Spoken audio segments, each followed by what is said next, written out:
What's up, kinfolk? Welcome to the #1 college football show. I am your host, RJ Young. Thank you for watching on the Fox Sports app, YouTube, or listening wherever you get your podcast. Today on the show, we're going to go through my Week 9 USFL Power Rankings ahead of Week 10, which has got everything to play for almost all the teams in the league. Very excited about this final regular season weekend. But first, the Big Ten introduced its new model going into 2024 and 2025, but we are so excited about it here on the #1 college football show, and it is mid-June, honestly, that we are going to go in depth on what this means and tell you why the Big Ten basically decided to stunt on the SEC and why I think the Big Ten really got their scheduling model correct. So let's just backtrack for a little bit. On Thursday last week, right? Again, a Thursday in mid-June, the Big Ten put on its big boy britches, and the league brass revealed a 2024 scheduling model that is delicious, like a 12-high stack of pancakes, 6 slices of bacon, 2 bananas, 2 glasses of whole milk, a cup of coffee, and a bib to catch everything that you miss. Like, it is scrumptious. That Big Ten Big Noon, that's a balanced breakfast over there, Big Ten. It's going to be a lot of fun over there. Now, look, I think this is the way that a super conference is supposed to schedule. And I'm going to get to this, but I think this is what we all expected from the SEC when it announced what its scheduling model was going to look like in 24-25. Now, back to the Big Ten real quick. They're calling this thing the Flex Protect Plus Framework, which feels like a line of products that the late, great Billy Mays would have pitched to me in an infomercial following a high and flinty night of Pac-12 football. Going to sleep, just be watching that. And you can keenly see that they're trying to protect existing rivalries. And I really think that they are making the point that they want these brands to tilt a lance a lot. Like, we're going to get to see them in the stalls going to absolutely at it. And one of the ways that they did this was they did what we have been asking them to do basically since they started it: drop divisions. We had leaders and legends, which was awful. Now we got the Big Ten East, the Big Ten West. The Big Ten East is so lopsided that the Big Ten West feels like a little brother, and that's how it has normally gone in the Big Ten championship game. But they have protected all the rivalries that you care about, right? Those are the ones in white for those of y'all that are watching on the YouTubes or on the app. And you got 2 opponents for the most part that you're going to play most years, right? So yeah, some even have 3 permanent opponents, or some are Penn State who don't have any. Penn State showing Notre Dame how to be in a conference without ever actually being in a conference. So what this means is Ohio State, Michigan, protected. Michigan State, protected. Maryland, Rutgers, protected. You're supposed to laugh there. You get it, right? Because Maryland and Rutgers came in, and Maryland Rutgers ain't really been to no, Big Ten championship game, but they're going to call it a rivalry and they're going to protect it, okay? What this means is everybody gets their turn to run through the Midwest Morador Corridor. Yeah, I like that. I'm keeping that. TM, #1 college football show. 2024, though, Michigan's got a schedule. Well, as an infant in the conference, we're looking at USC and what they're going to get to be a made man, but Michigan's got a schedule like the OG and the B1G, except 2024, this is what it looks like for them. Okay, I'll give you a taste of what's going on. They're going to play at Ohio State, at USC, perhaps give UCLA the coldest welcome to the Midwest at the Big House. I really want that game to be at night in November, but since they're probably not going to play that game at night, I can at least hope that it'll be played in November so that LA can get all this cold that I got when I was there. My goodness, it was cold in Ann Arbor. This is in addition to Michigan having to play Fresno State, Arkansas State, and Texas out of conference. Yo, what? Okay. All right. So much for scheduling Hawaii and UConn. My goodness, 2024, Michigan going to be going through it, but not just them. The newbies, they're going to hit the woodshed too here. Now, again, USC, an infant in the conference, right? But a made man in the sport, has inadvertently put together a schedule that's about as soft as a 2-ton hammer dropped on a rotting wood floor. Look here, 2024 USC. My God, the dance doubles as a 4-month-long Kumite for the Trojans. LSU in Vegas, San Jose State, Notre Dame, Michigan, Illinois, Iowa, Wisconsin, all at home or neutral. And then you're at Maryland, you're at Northwestern, you're at Penn State, you're at Purdue, and you're at UCLA. Now, the order laid out here is going to change for obvious reasons, but the difficulty is stuck on all Madden, and you can't run from this, USC. You want to be the last FBS program in history to never play an FCS opponent? Cool. This is what's going to await you year in and year out. Won't be too long till I expect to see a Tennessee State on y'all's schedule too. Now, this is true for everybody, right? Since we got this realignment out of, that home office in Chicago. And as I wrote in a roundtable for FoxSports.com in May, Nebraska needs Matt Rule to get a move on because, well, they're about to really run into a buzzsaw in 2025. Now, first you got Matt Rule having to rebuild Nebraska into something resembling what was the early 2000s Nebraska and hope to build something like the 90s Nebraska. But, you're talking about watching Purdue and Northwestern having played in the Big Ten championship game, in the case of Northwestern twice, but Nebraska never once getting there, coming out of what I've already said was a weaker side of the conference in the Big Ten West. And really, that's been the bugaboo for the Huskers. They can actually win games against most Big Ten East opponents. It's the Big Ten West where I think they're like 500, where they've really had a problem. Can't beat Minnesota, can't beat Illinois, can't beat Northwestern, can't beat Purdue. Down the list we go here, Wisconsin. Now, what's wild, though, is rather than try to give the Huskers a break, Chicago decided, Nebraska, somebody got to hold all these L's. Somebody got to have the schedule of schedules. Like, we're going to be talking about this schedule, if it breaks that right. We're going to be talking about that schedule all year. Because in 2024, USC's got the hard run. 2025, Nebraska's dance card looks like a murderer's row. And since we're here, and I'm a historian, you got to know that Murderer's Row was a set of adjoining cells in New York's Hall of Justice, a.k.a. the Tombs, and it predated the Civil War, and it's actually where they kept all the murderers in the prison in New York, hence Murderer's Row. So before the doggone Yankees became the 1927 Yankees, who were Murderer's Row, we actually had a Murderer's Row, which is another way of saying, have you ever played Doom Eternal and try to run all the way through? You know how you die? All the time? Unless you were just the twitchiest, that's what they're looking at. They're looking at running the Doom Eternal version of the Big Ten schedule. And the reason that we know this to be true is they got to go play USC, Michigan, Ohio State, and UCLA all in the same year. I don't think I would have put that one together for myself. You know what I mean? Like, I think I would have called somebody kind of like Arkansas in 2021 and go, hey, what is this? What gives? What do you mean we got to play all of these people in the same year? No. Y'all got to do it again. Redraw the lines. Redo the lottery, because this can't be what we have to face. Because with that, you're looking at 6-6 and wanting to celebrate it, but you're not going to get any credit for that because it's 6-6. But that is the kind of scheduling that we want to see. Like, the Big Ten actually operated like they got a television property they got to take care of.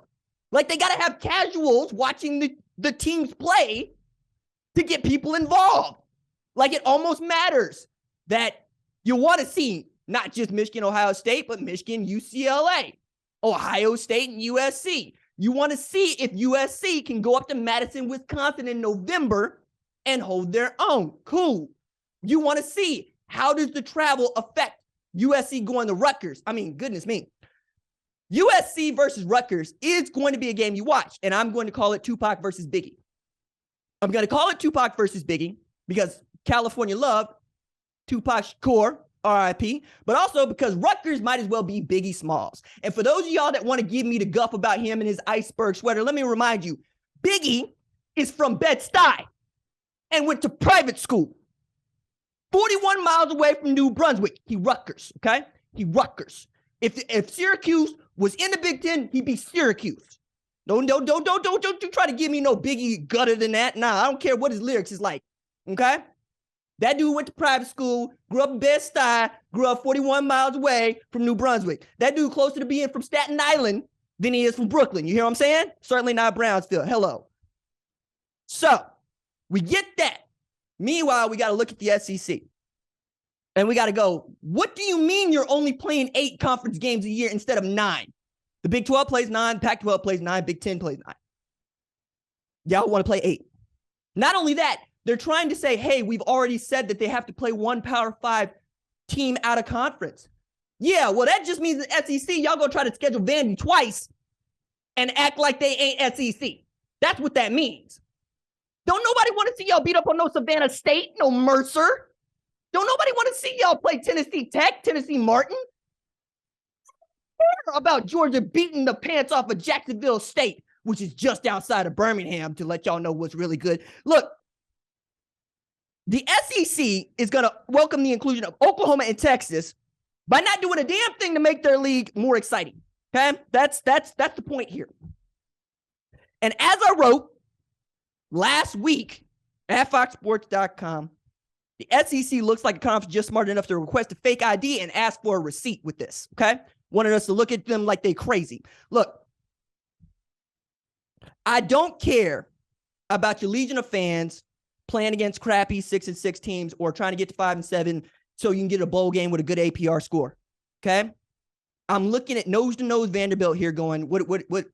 Y'all can't make them play everybody, but you can make Georgia not play everybody?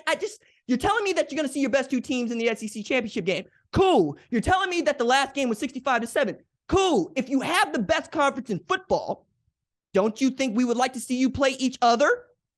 Why would you hide that from us? Why would you not want to have Oklahoma playing Georgia, Alabama every other year, having Texas play Alabama, Georgia every other year? Why wouldn't you do that? That's what we want to see. That's what the sport is about. The sport is not about ducking and dodging and trying to build a schedule soft enough to get you undefeated into December. It's about, no, we want your best versus our best. This is why I was standing on the table telling you to expand the playoff, you cowards, because I'm about putting it down, baby. Aren't you? You're a college football fan. You are here to see people run up against each other like freight trains. You are here to see best on best. You want to see Marvin Harrison going at that Georgia defense every weekend if you can. And might I add, that was one of the best games we watched all last season, and they were scared of it. They were scared of it. I don't want to see Alabama and Georgia playing the national championship game ever again. I want to see that decided among your 9 conference games. Make this a national sport, not one where we just got to look at the Southeast and say that's what college football is. So I'm telling you, if you think SEC shot callers look like a bunch of fellas who bought their belt buckles at the antique pawn shop and then shot themselves in the foot with a 6-shooter that was rusty, it's because they hit right where they were aiming, okay? They don't care that you and I want to see best on best every single week. They only care about protecting as many of their 16 teams from losses as they can, as opposed to sharpening each other to find out which one of them deserves the title of SEC champion. Once again, it's why I'm looking at the Big Ten, who engineered a schedule that resembles Dodge City and steps its members out into the streets like Doc Holliday saying, I'll be your Huckleberry. Hell yeah. Now, with that scrumptious and delicious slate, somebody hand me a fork because I'm going to eat it all in 24 and 25. Okay. Let's go from that schedule, well, to what's ahead in the United States Football League as we take a look at my Week 9 Power Rankings. All right. So, number 1, the Birmingham Stallions got back to the spot. They are 7-2. They won against Houston 38-15 last week. Alex Magoo looks like the guy who's probably going to win USFL MVP, but I thought that person might have been Jamar Smith last year or even Kyle Sloter last year, and they said, no, RJ, it's Kevontae Turpin, and they were right. Kevontae Turpin becomes Dallas Cowboy, a Pro Bowler, and an All-Pro as selected by his peers. Meanwhile, the Birmingham Stallions are the only team that has clinched a playoff bid among the 3 or 4 spots that are available. So everybody else has something to play for, including the team that is playing against the Birmingham Stallions this weekend. Number 2, I got the New Orleans Breakers. They beat Memphis in a weather-delayed game 31-3. The Breaker defense started in that win, holding Memphis to just 3 points, as you can see by the score, but also had the 3 interceptions in that game. And my goodness, with the South Division basically being the place where we have the most opportunity to, I should say we have perhaps the team with the best chance to win the championship. I have already booked travel to go to Birmingham on June 25th to see who wins that game and to write about it. Very excited to see who the Birmingham Stallions are going to play in it. Protective Stadium, I expect people to show out because, well, Birmingham has a tremendous fan base, and I'm sure that they are used to them winning. And it would be a shock if they did not. Number 3 on the list, I got a 3-6 team. I got the New Jersey Generals. I got the New Jersey Generals because they managed to pull off a win 37-33 against Philadelphia, and they're still in it. They're still in the playoff hunt. They got an 85-yard kickoff return for a TD from Cam Eccles-Looper. That's the 4th kickoff return for a TD this season in the USFL. DeAndre Johnson became the first quarterback for the New Jersey Generals to pass for more than 200 yards in a game. He was 15-20 for 213. My goodness. They have an opportunity to get into the playoffs this week with a win. At 3-6, they could go to 4-6. In the XFL, they had a 4-6 team win the XFL championship. I'm telling you that you could be looking at the same thing in the USFL come July 1st when the championship game is going to be played in Canton, Ohio at Tom Benson Pro Football Hall of Fame Stadium. Try saying that 4 times fast. Number 4 on the list, I got the Philadelphia Stars. They are 4-5 with the loss to New Jersey. Despite Case Cookins going for 25-39 for 322 with 3 TDs, Corey Coleman has become the receiving leader in the USFL with just over 600 yards receiving. They're going to need a big game from him this weekend to make sure they get into these playoffs in a good spot. Number 5, we got Houston at 5-4. They lost to the Stallions, as I mentioned, 38-15, and they did not get an MVP-like effort from their MVP candidate in one. My goodness, Mark Thompson is just out there, 59 rush yards on 17 carries. On the other hand, I got to give it up to John Chavis and that defense. They were outstanding in that game. Really put the clamps down on that Houston offense. Number 6, I got the Memphis Showboats, who have taken a precipitous fall after their loss 31-3 to New Orleans at home in Simmons Bank Liberty Stadium. They were +5 in turnover margin going into that game, and they had 5 turnovers in 4 quarters in that game. That's how you lose a football game 31-3, okay? They got to get a win this weekend, I believe against the doggone Stallions, to get into the playoffs, to have an opportunity to play against the doggone Stallions once again in the South Division Championship. Number 7, I got the Pittsburgh Maulers, who scored a touchdown on offense and beat Michigan 19-7. Hello. But this was also a game where the defense and the special teams were the stars. We had an 83-yard punt in that game. And I have never seen a broadcast booth, a broadcast crew so excited about a punter bombing one 83 yards through the air. Because we were talking about it for 2 straight series. Then we had a 64-yard kickoff return to open the game. 3 quarters of holding Michigan scoreless by that Maulers defense. And they have been outstanding. Jaron Horton is a star in the USFL. And we don't really get to say that much about our coaches because most of our coaches in the USFL have had careers in the NFL or college before this.